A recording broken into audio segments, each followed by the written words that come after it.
قال وزير الخارجية الروسي سيرجي لافروف إن موسكو لا ترى حتى الآن أي آفاق لإنهاء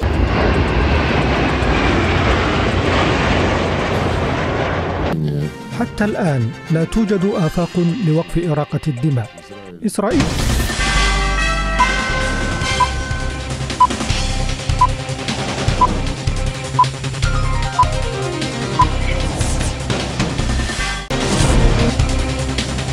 كمولتن كبجمتوتا هوردوفتوتا كينيا هغيا افوري دلبتا غلغلا oduu atattamaa qabannee isin biraan gayuudhaaf qophoofneeti jirra jalqabarratti ijoo isaaniitiin humni ansaarota yamanii haleellaa guddaa doonii lammaffaa sa'aatii amma oduun qindaa'ee kana doonii ingiliiz irratti fudhatee ingiliiz maraachuutti jirti. Konteenara guddaa qabeenya ingiliiz kan mootummaadhaan barbadeesseen dhagahameeti jira. Yaayaa Saareenis ibsa kennanii jiru.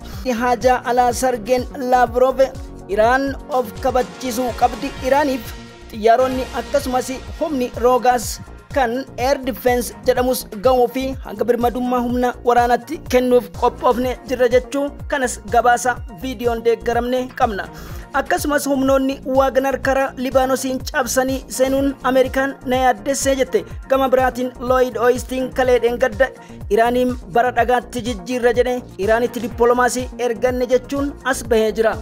Akkasumas wabiin oduu keenyaa amma Times of Israel fi ABC CNN wabeeffachuudhaan Andrew Miller itti gaafatamaa waraana baha gidduu galeessaa kan Israa'el fi akkasumas isteeta Palestine hanga Iraanitti jiru dhiyeessanii gaazexeessitoonni gaaffiin jaanjessanii Ameerikaan akka Iraan miidhamtu hin barbaaddu jechuun dubbii asiin bahe. Daani'eel Hagariitis Iraan kadhannee jirra. Iraan kadhachuun kennammoo nagaya Gaazaa buusuuf yoo Gaazaan habaddu malee jedhan jechuun badii balleessaniif akkasumas mootummaan Israa'el maaliif itti gaafatummaa ajjechaa Ismaa'il Haniyyee fudhachuu dideen ammoo gaaffii biraa dhaleetti jira. From an attack, while simultaneously we are working very hard to de-escalate this situation diplomatically because we do not prefer to resolve hostilities without a wider war. The IDF is في حادثة مجد الشمس. We categorically deny our responsibility of this incident, and we have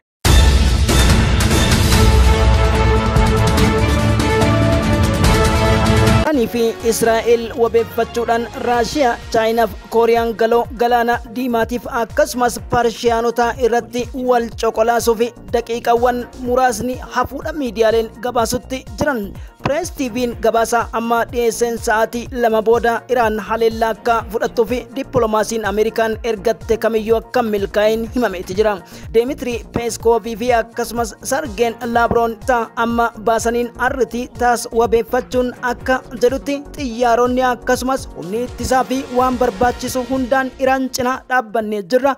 Galaana diimaa irratti wal haleeluudhaa fi qophii hunda yoo xumuran galgala kana dubbiin addunyaa guutuu oriifachiifte Kooriyaan kaabaa hawtii Yamanotaatiif deeggarsa barbaachisu akkasumas hanga humna galoo galaanaatti hudheeyda tiksuudhaaf waadaa seene jechuun Ameerikaatti dhibee bowwoo ta'ee jedhan. Akkuma beekamu shariikan lamaan Kooriyaa kaabaatii fi Raashiyaan hariiroo yeroo dheeraa kan qabanii fi sababa niwukileerii Ameerikaadhaan wal dhabuun beekamaadha. Chaayinaan ammoo waliigaltee hariiroo dhiiseetiin Taayiwaniin humna waraanaatiin qabadha jettee kan beeksifte kaleessa ture. Ameerikaan dhiphatteeti jirti. Balaa kana hundaa kan isiin dhaqqabe Israa'el jedhu xiinxaltoonni idila addunyaa. Haa ta'uuti rakkoowwan gurguddoo keessattuu Israa'el irraa ka'anii baha gidduu galeessatti babal'ataniif deebii kan dhaban qondaaltonni Ameerikaadha. Iraan kadhachuu irratti jiran lammiiwwan Libaanosii fi akkasumas naannawa jiran hundi kana hundaa kan isiin dhaqqabe Israa'el jedhu xiinxaltoonni idila addunyaa. Potential political peaks jechuudhaan BBC'n akka baasetti Iraan peeroksii isii hundarra haleellaa raawwachuudhaaf xumurte har'a galgala barii ammaa jechuu isaaniitii akka Press TV'n jedhutti tarkaanfii barbaachisaa ta'e hamma fudhadhuutti hirriban qabu qaba ganna dhiisa jettee jirti. Gama biraatiin Sergeen Laavroov ministeerri haajaa alaa Raashiyaadha deeggarsa barbaachisu hunda goone jechuudhaan taas miidiyaaf arritiin akkasumas Channel 4 jedhamu intarneetiin Israa'el guutumaan guututti Google Mappii irraa har'a haqamuun wal gaafachiisaa ta'ee jira. Lammiiwwan Israa'el tajaajila appilikeeshinii malee ooluudha miidiyaaleen balballoomsuutti jiru. Amazon application yookiin organization'itti fayyadamuuf Israa'el xumuru ministeerri communicationii kan Israa'el beeksisee jira. كرامتها وانتصارا لمقدساتها إن القوات المسلحة اليمنية مستمرة في تنفيذ عملياتها العسكرية. هدت لنفسها الأرضية لعقاب قاس معتبرا أنه hordoftoota keenya odeeffannoo yeroo isin gahaa jirru kanatti kallattiidhaan magaalaan Haifaa kan Israa'el barbadaa'utti jirti. Haifaa jechuun bu'uura buufata daldalaa wiirtuu Israa'elootaati. Amma Hizbollaan haleeluu irratti argama. Tarii Hizbollatti aansee ammoo Iraan akkuma tartiiba kaayataniin itti fufu jedhameet eeggamaa jira. Kabajamtoota hordoftoota keenya lolli eegaleetti jira. Akkasumas oduu addaan kunne ganama walitti deebina isiniin jechuu barbaadas oduu keenya yeroo hundayyuu like subscribe gochuudhaan nu faana bu'aa isiniin jenna. Akkasumas ammoo hiriyoota keessan hedduu affeeraa isiniin jenna. Gabaasa haarawaa wanti amma darbuu qabu yoo jiraate walitti deebina. Turtii gaarii. رئيس الوزراء الإسرائيلي بنيامين نتنياهو ووزير الدفاع يؤاف جالانت في مشاورات بشأن الرد على الهجوم المحتمل. وكان نتنياهو قال إن ولكن أية حرب ستكون؟